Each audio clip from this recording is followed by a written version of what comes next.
Matapos nating ikutin ang iba't ibang magandang lugar sa La Union, samahan niyo naman kami sa aming trip papunta sa City of Pines, ang Baguio City.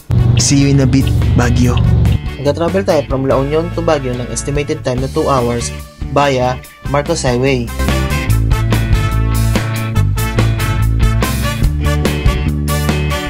So what's up mga kangkla? Nandito nga pala tayo sa Baguio City. So samahan nyo kami sa aming gala dito sa Baguio. Tara, Baguio na!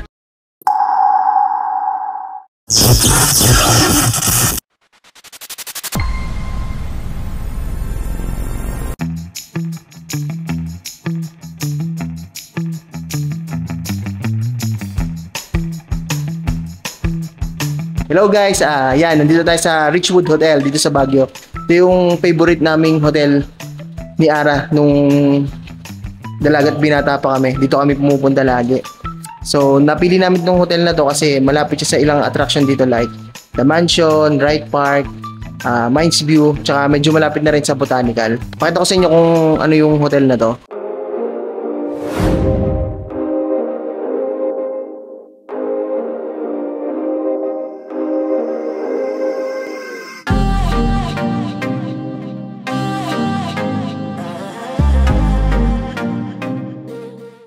So ayan, hello guys, nandito na kami sa kwarto. So, pakita ko lang sa inyo yung simpleng kwarto na nakuha namin dito sa Baguio. Nabukod tong kwartong to through Traveloka, worth 2,800 per night. So, very spacious naman, merong TV, meron din sila ditong free coffee, and then meron din sila ditong bathroom na may hot and cold water. Yan guys, mag-early dinner lang kami ngayon. Ready na ikaw? Yes! I'm ready! So yan, nandito tayo sa Estela Cafe, yung cafeteria na overlooking, ang ganda, Instagrammable. Ang maganda doon is 17 minutes drive away lang siya sa hotel na tinigilan namin. So nandito nga pala yan sa Itogon, Benguet, Nueva Vizcaya Road. So maganda yung loob ng cafeteria, very cozy, relaxing, and malamig din. Tapos ang ganda, kita mo yung mga clouds dun sa likod. And ngayon, sa ngayon nagpa-fog pa siya kasi medyo umuulan-ulan dito. At malawak din yung parking area nila.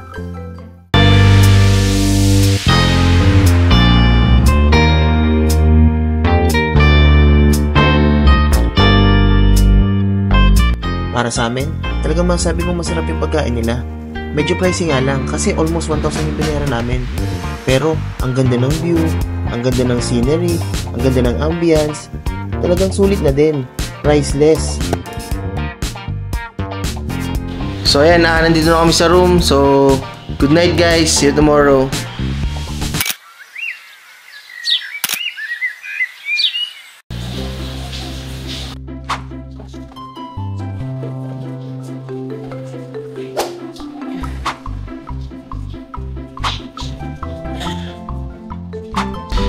Hello, good morning. Yan.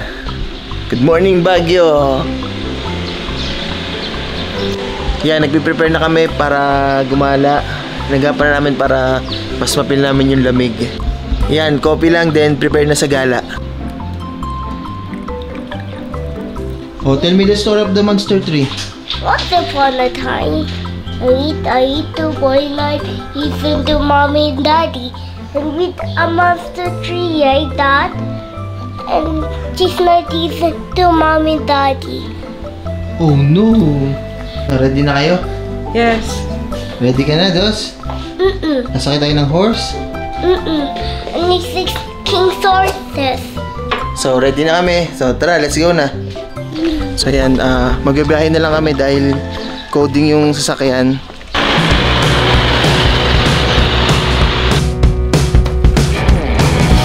Let's go. Burnham Park po.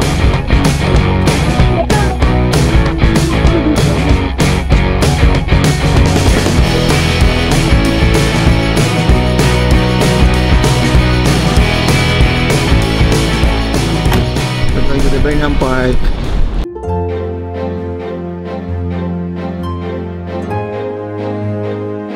Ganda dito sa Burnham Park, ano? Kung hindi pa tao. Bike tayo, tara. Sige, tara. Nag-rent kami ng bike worth 250 pesos for 1 hour. Pero syempre, hindi naman namin kayang tapusin yung 1 hour. Pero na-enjoy talaga namin yung pagbabike.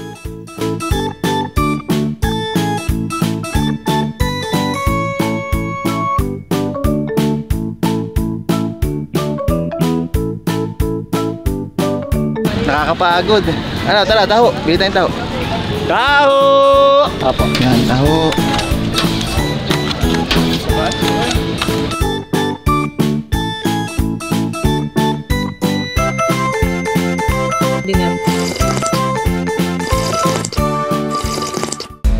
Dance.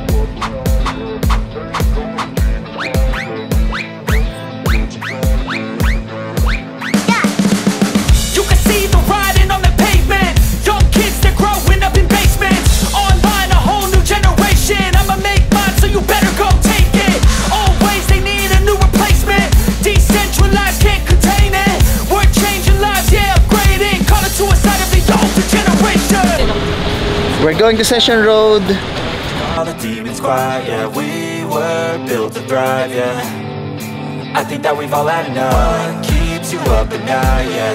Make all the demons quiet, yeah. We were built to thrive, yeah. I think that we've all had enough. Sick of dealing with the old plan. They know that we're calling it wrong. You got me like, oh yeah. I think that we've all had enough. Sick of dealing with the old plan. They know that we're calling it wrong. Dito kami sa Session Road and papunta naman kami ngayon sa Mirador.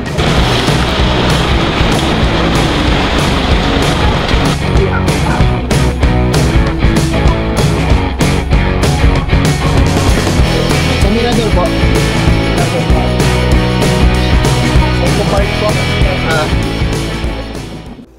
Mirador Hill Peace Memorial.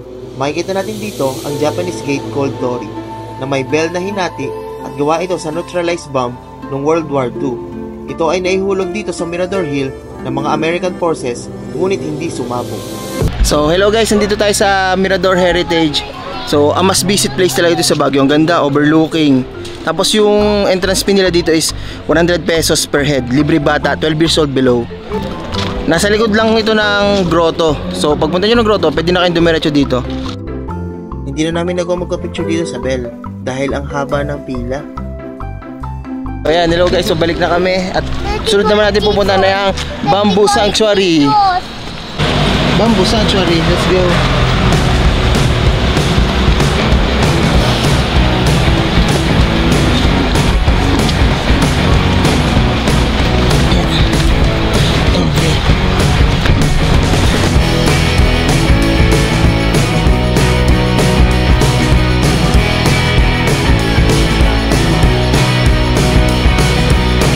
Yan, nandito na tayo sa Bamboo Sanctuary. At maganda talaga siya dito. A must visit place pa sa Baguio. First time din namin makapunta dito eh. Tapos ang ganda ng ambience. Ang tahimik, relaxing. Tapos syempre malamig. So pumunta kami ngayon ng hindi peak season kaya wala pa masyadong tao. And then close pala sila ng Monday to Thursday. So kung pumunta kayo dito, magdo-donate lang kayo. Hindi naman sabritan yung pagbayad. Donation lang yung hinihingi nila.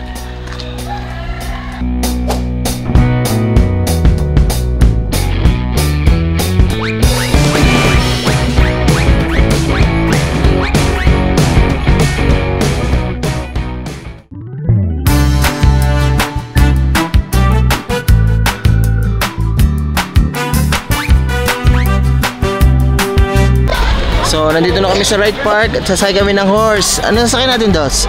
The horse. Okay, let's go. Sumakay kami ng horse dahil ito talaga yung request ni Dos. So nagbayad kami ng 300 pesos for 30 minutes. Pero 350 yung binigay namin dahil dalawa kaming sumakay sa kabayo.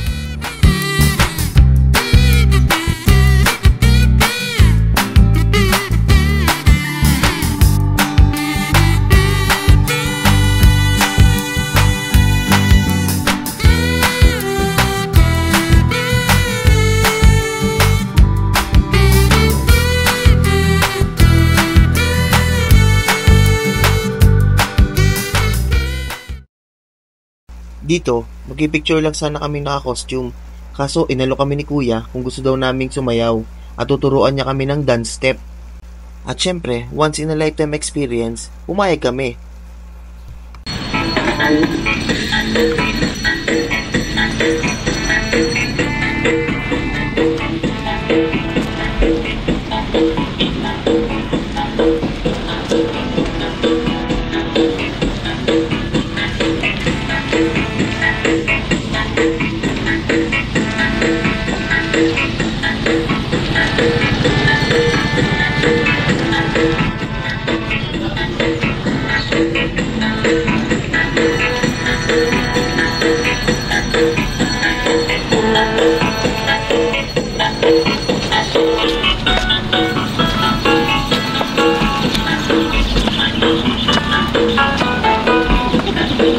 Thank you pala dun sa videographer namin tsaka sa choreographer. Shoutout naman dyan. Alex, shoutout sa pamilya ko. Shoutout sa akin. Thank you. Thank you sa inyo. Thank you so much. Thank you po. Pabalik na kami sa hotel. Maglalakad na lang kami. Walking distance lang naman kasi yung hotel namin. So, meron na kasing ipagod dito. Are you tired?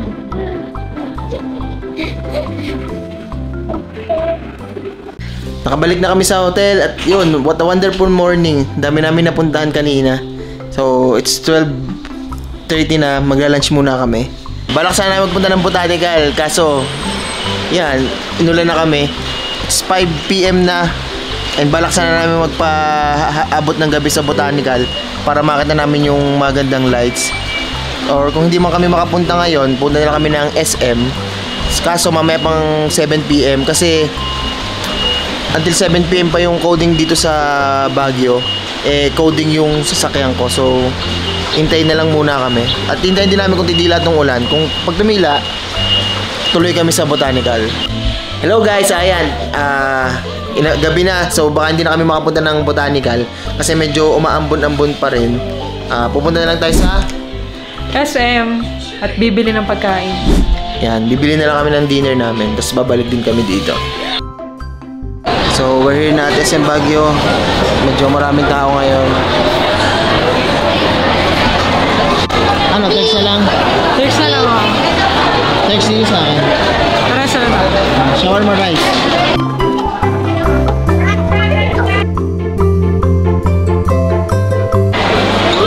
Ano, solve ka na? Gusto ko pa mag-dessert. Ano dessert?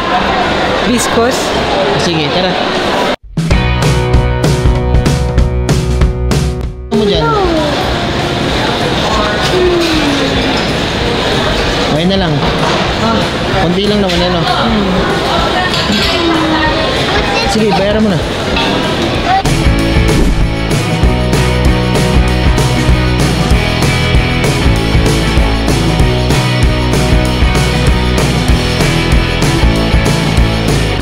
Sobrang lamig.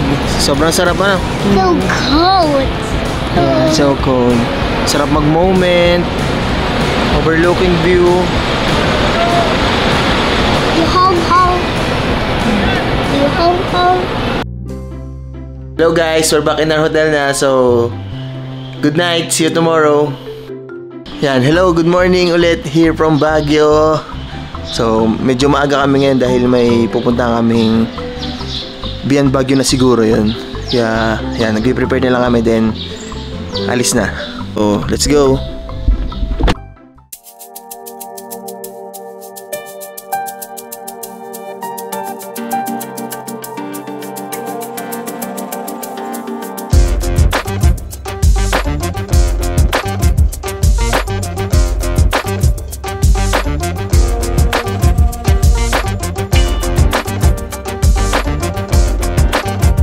The Northern Blossom Flower Farm is in Atok, Benguet and 2 hours away from Baguio City. Ito ay 2 hectares farm lot at nagbayad kami ng 250 pesos for registration fee, 200 for senior, 6 to 10 years old is 50, and 0 to 5 years old is free, and 50 pesos for environmental fee. Kung may extra time kayo, isama nyo ito sa bucket list nyo. This is a must place to visit because of its breathtaking scenery na may overlooking view at iba't ibang uri ng mga halaman na may mga gandang bulaklak.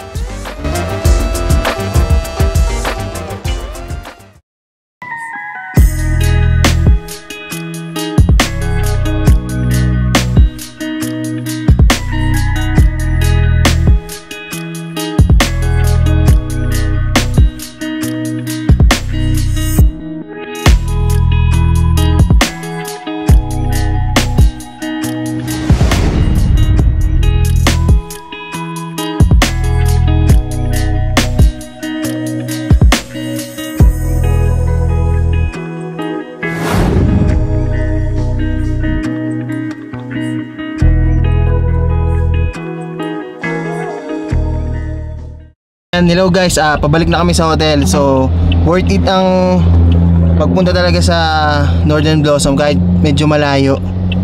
So, ibibigay ko na lang yung details lahat sa description, ma'am. Sa description.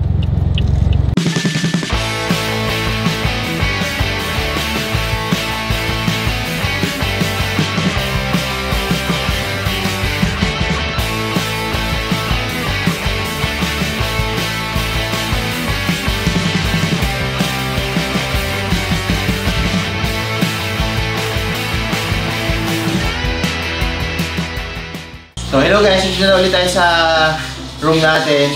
So all I can say is sobrang enjoy yung gala natin ngayon. So gusto nyo mag-book dito sa hotel na to, ilalagay ko dun sa description yung details nila.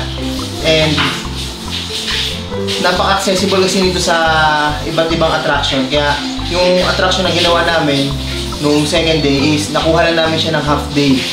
Tapos yun nga, ngayon mapunta tayo ng Northern Blossom at sobrang sulit yung layo, sobrang ganda, sobrang makaka-amaze yung mga bulaklak na makikita nyo. At kung nag-benefits ka sa video ito, please like and subscribe. Thank you, see you sa next vlog. Bye!